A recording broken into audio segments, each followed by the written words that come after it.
Seguimos en recta final del programa 2.5 Gasteiz. Desde hace ya varios meses, todos los miércoles destinamos un espacio a la tecnología, sobre todo a la innovación, tecnología, empresas que han innovado o han crecido en el amparo o en las sombras de la innovación, del I+D+I, de que tanto se habla, ¿no?, hoy en día. Y siempre nos centramos en algunas empresas que nos llaman la atención por el contenido, sobre todo de trabajo, carga, y argumentos, si me lo permiten, laboral, que es muy importante. Sobre todo en los tiempos de crisis en los que estamos viendo, de dónde venimos y dónde vamos, que también es importante decir que innovar, crecer en este sentido, en los momentos de frágil economía, pues no es fácil. Bueno, vamos a hablar de una empresa que se llama Flanker, creo que lo he pronunciado bien, Inmobiliario, Sociedad Anónima, que está desde 1984 ubicada en Álava, que tiene un crecimiento, digamos, de empleados, de 50 empleados más o menos de promedio anual, y que, bueno, yo me lo sé, pero si me lo permiten les voy a presentar a mi invitado. Ángel Corres es responsable de planificación, así creo que es, ¿no? Sí, correcto. Bueno, somos una empresa familiar y cuando hablamos de cargos se nos hace un poco complicado, sí, porque al final compartimos las tareas y unas veces te toca una cosa y otras veces te toca otra. Pero bueno, en mi tarjeta es lo que pone. Vamos a hablar es muy importante porque esto es una empresa familiar, efectivamente. Correcto. Y con los tiempos que corren y hablar de empresas familiares, con lo difícil que a veces es mantener una empresa familiar, pues porque al final el roce es el roce, sí, y ahí se mezclan los cariños, los afectos, más la parte empresarial, no tiene que ser nada fácil. Yo conozco muchas empresas familiares, y muchas funcionan simplemente porque saben discernir claramente, sí, de la parte familiar a la parte empresarial. Y veo que este es vuestro caso, pues, porque desde 1984 estáis trabajando juntos. ¿Cuántos trabajáis? ¿Cuántos hermanos trabajáis? Pues trabajamos 5. ¿5 hermanos? 5 hermanos, sí señor. Sí, bueno, así es Flanker. Te quiero decir que es una empresa familiar y lo que ello conlleva, evidentemente, pues tiene su carga afectiva de la relación entre los directivos, que no es una simple relación entre compañeros. Pero sí que es cierto que nosotros rara vez ocurre que en una comida familiar o cuando nos juntamos, no sé, hay una regla no escrita en la que no se habla de trabajo cuando estamos fuera de la empresa.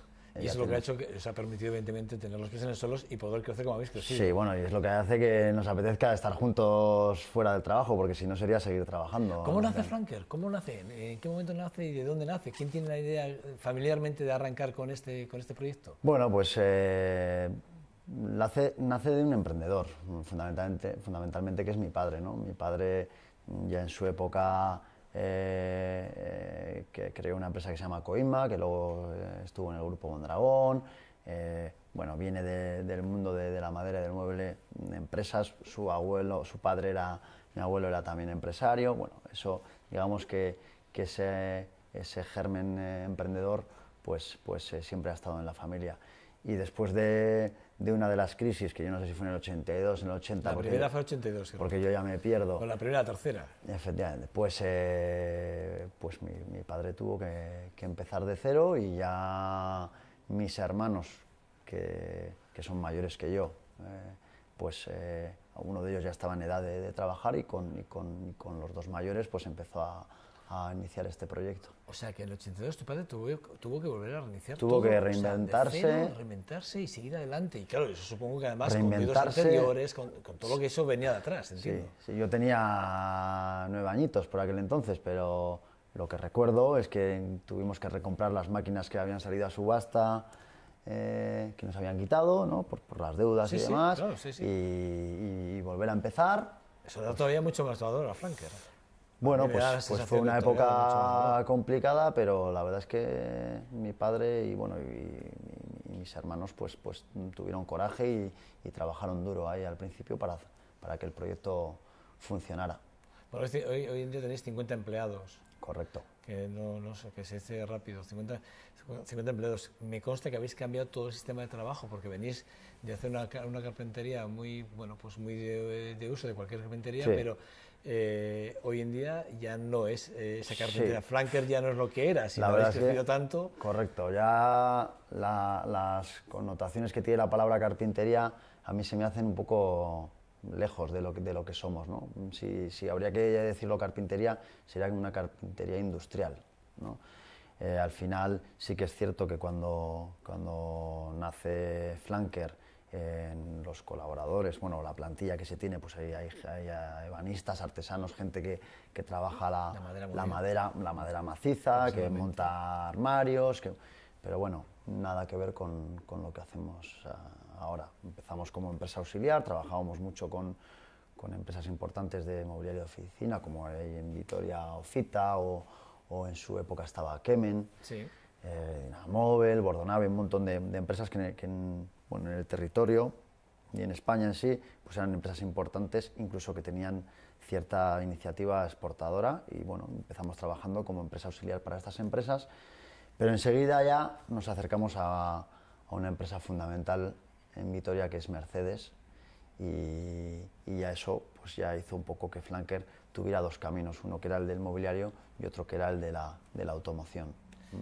La parte, bueno, además aquí en esta lámina que estamos viendo ahora, en esta diapositiva que estamos viendo, pone Flanker en la actualidad basa su estrategia en la innovación y cuenta con, y además ahí pones como 5 puntos, ¿no?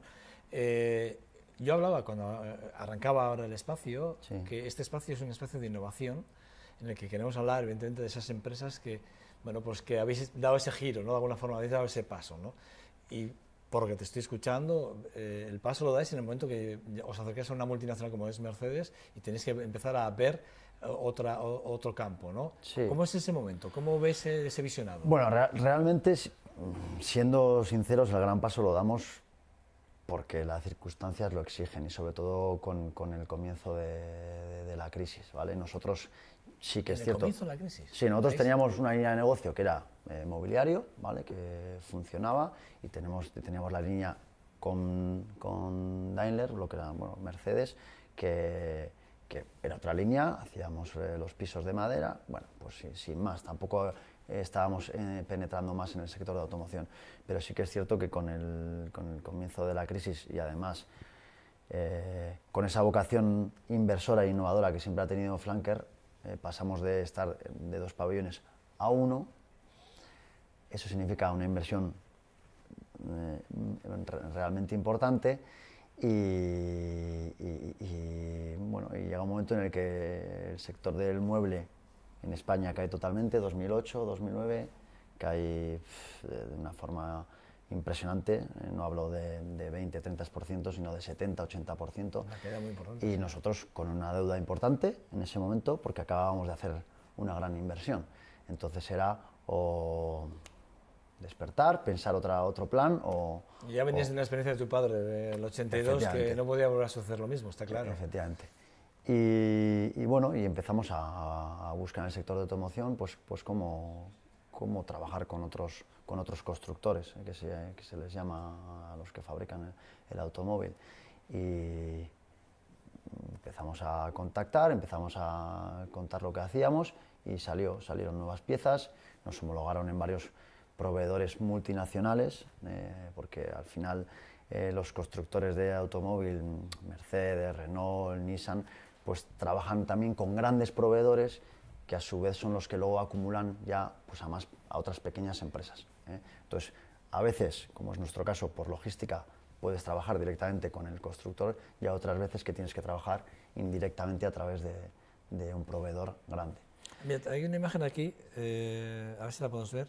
Hay 2 imágenes, voy a ampliar una para que se vea un poquito más, a ver si ahí yo creo que se ve un poco más.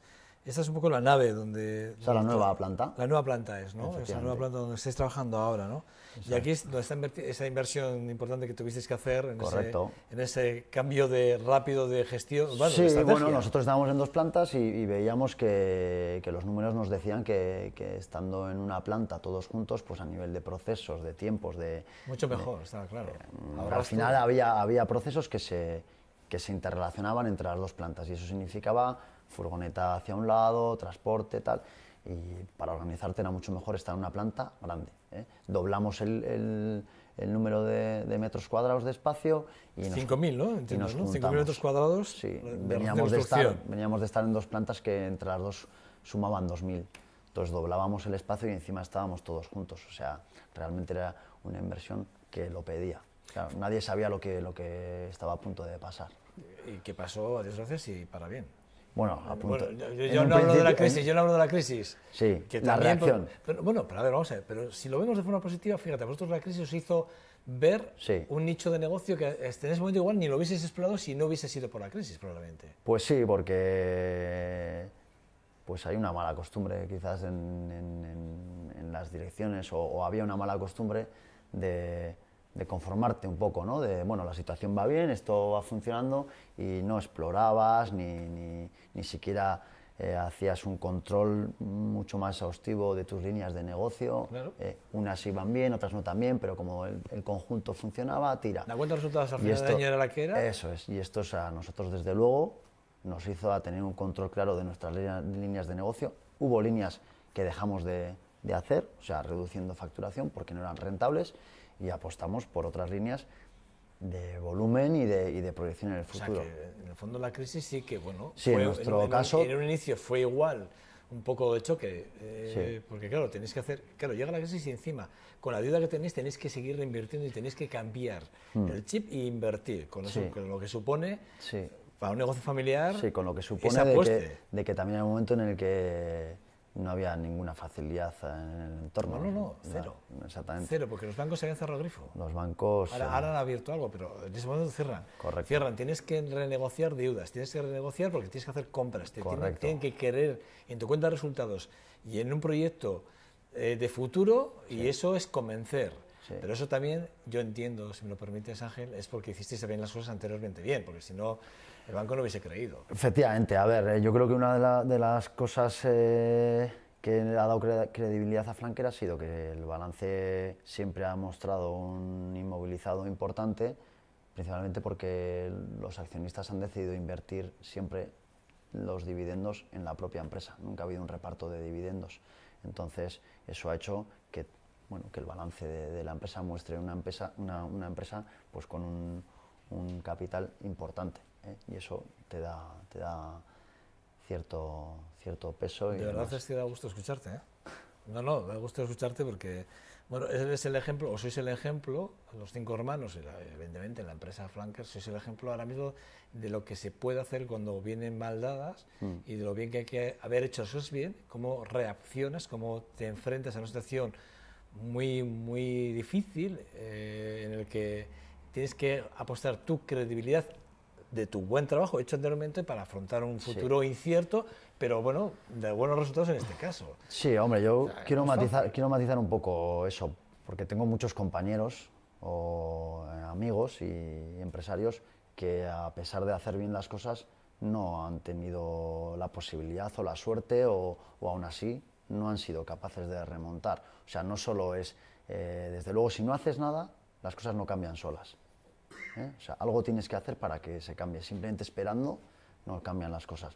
Pero hay gente que ha hecho cosas y aún así la riada se les ha llevado. Y es gente que, bajo mi entender, tienen que tener derecho a una segunda oportunidad, y que para mí había que valorarlas, porque es gente que ha luchado mucho y no ha tenido esa suerte.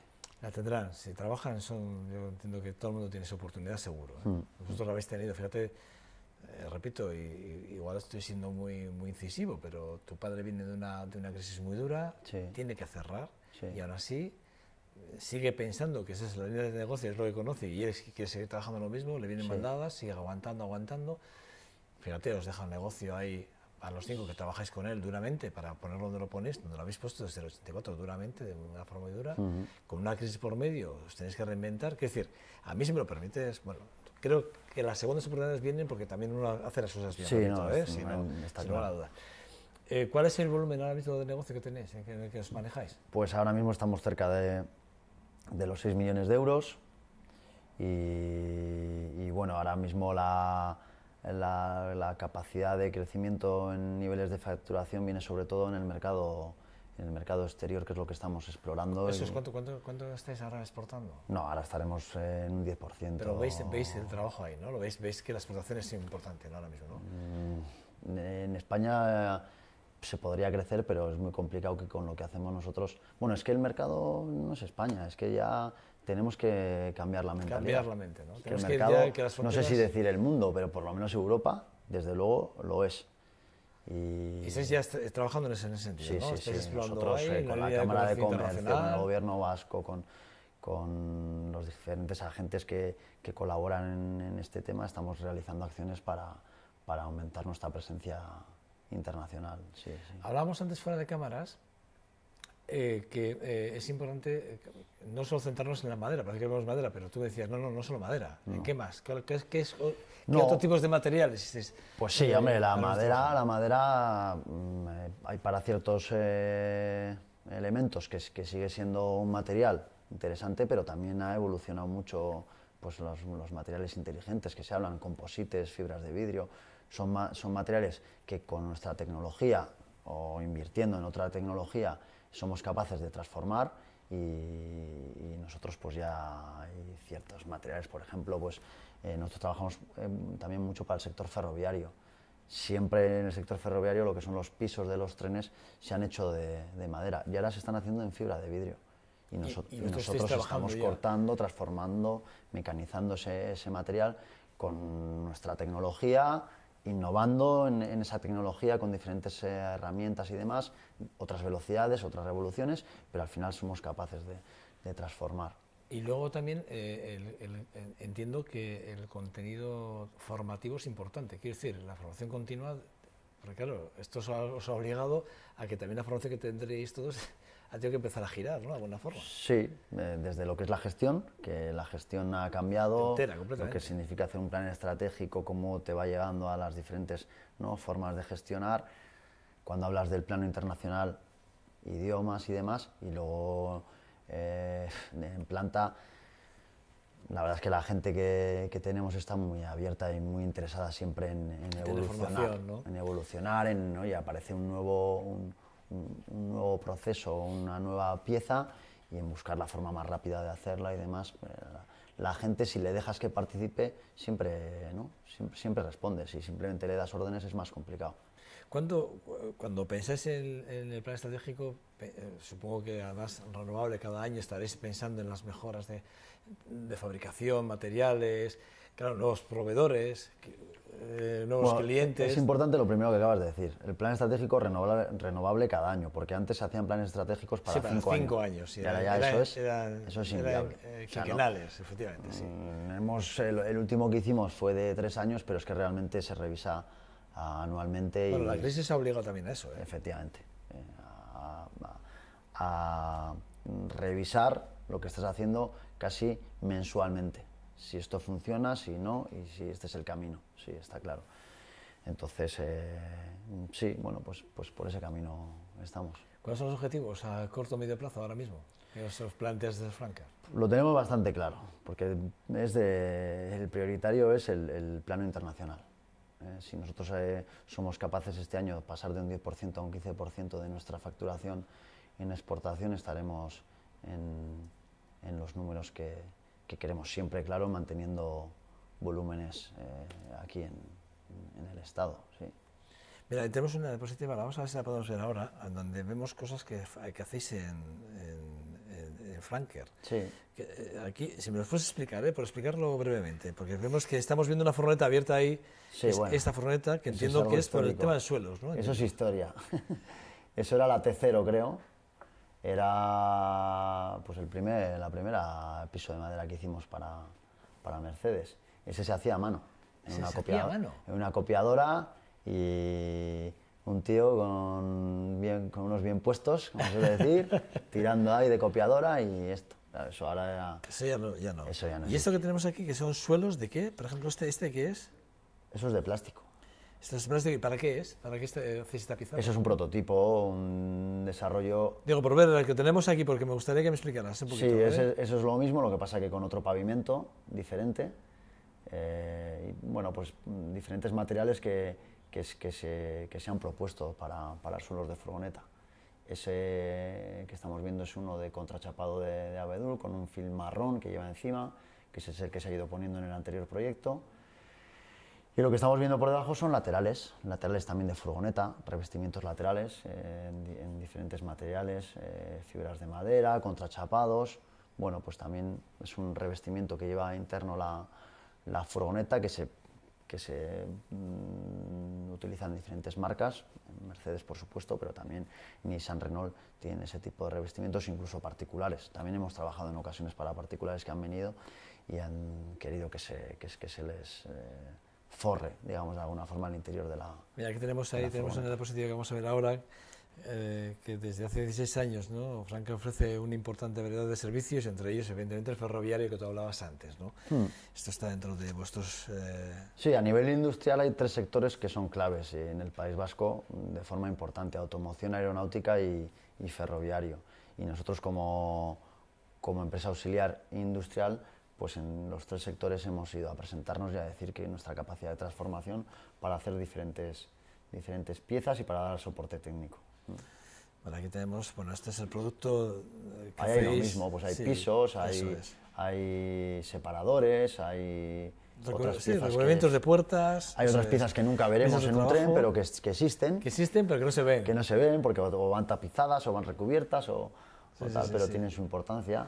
Esto es logística. Eso, por ejemplo, estamos hablando de embalajes para las alas de los aviones. Unos embalajes gigantes hechos en unas maderas que también hacéis. De grosor importante. Al final nosotros tenemos 6 centros de mecanizado y algunos de ellos pues dan unas dimensiones pues de cerca de los 5 o 6 metros, con lo cual... Embalajes especiales, como estamos viendo aquí ahora mismo. Para hacer esos tipos de embalajes se necesita maquinaria pues que tenga unas mesas muy grandes de trabajo y nosotros pues ahora mismo contamos con ello.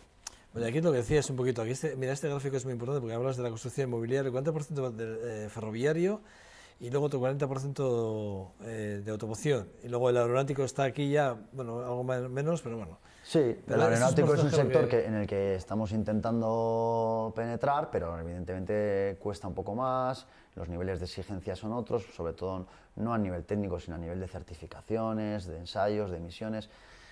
Bueno, todos estos mundos industriales de automoción, aeronáutica, tienen una parte de ingeniería y de laboratorio que también para una pyme cuesta llegar, ¿eh? Bueno, aquí estamos viendo los resultados de evolución de la plantilla, pero claro, este se ha quedado en 2013, se ha quedado obsoleto. Claro, sí. Y este es por encima de los 50 trabajadores. Hay que actualizarla. Sí, hay que actualizarla, sí, pero bueno, pero se ve muy bien, ¿no? Porque se ve como... Hay una progresión. Ese es el crecimiento de la empresa realmente, sí. ¿no? En el momento que hay más plantilla, hay más trabajo... Sí, y sobre todo que la plantilla que ha ido aumentando, en muchos casos, no tiene que ver solo con la mano de obra directa, sino también con comerciales en el plano internacional, gente en oficina técnica para el tema de mejora de procesos, innovación. Nosotros tenemos ahora una persona que yo creo que es un proyecto muy interesante que estamos trabajando, que es un estudiante en la Universidad que está estudiando en Ingeniería de Innovación y Procesos, y hay un acuerdo con la universidad en el cual trabaja 3 días con nosotros y está 2 días en la universidad.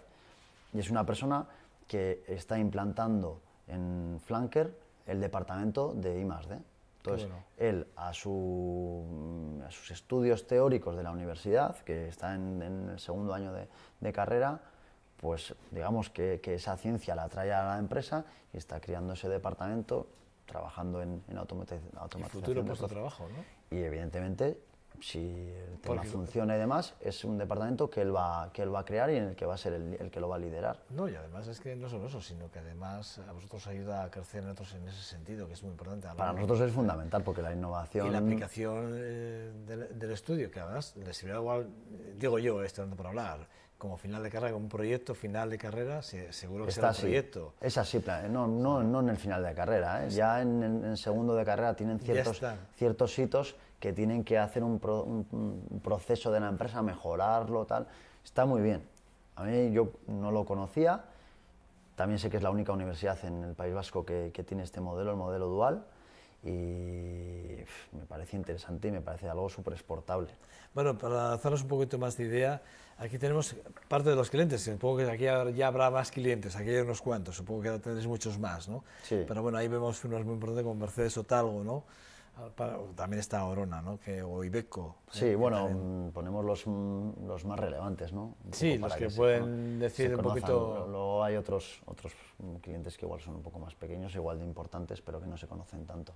Sí, bueno, pues yo creo que es un poco, dice, la calidad con la que trabajas, ¿no? Trabajar con la estrella de Mercedes da cierto empaque, porque todo el mundo sabe el rigor que exige trabajar como proveedor en esta empresa. Las exigencias que piden ellos, de la calidad que piden. Ellos te auditan, ellos te dicen si eres un proveedor apto y entonces te hacen mejorar realmente, porque el tener clientes exigentes te hace ser mejor y estamos encantados, lógicamente. Bueno, Ángel Corres, bueno, aquí responsable de planificación, entre otras muchas cosas, porque siendo 5 hermanos, supongo que repartiréis muchas funciones, mucho trabajo. Sí, interaccionamos ahí. Vienes aquí en representación de toda la empresa, evidentemente, porque los trabajadores son parte importante, sin lugar a dudas. Correcto, muy importante. Sin ellos tampoco sería posible llegar a estas cifras, a estos números, sí, bueno. Y sobre todo actualizarte en Sí, y ellos también han colaborado cuando las cosas no iban bien, nos han ayudado, o sea que son parte fundamental del proyecto.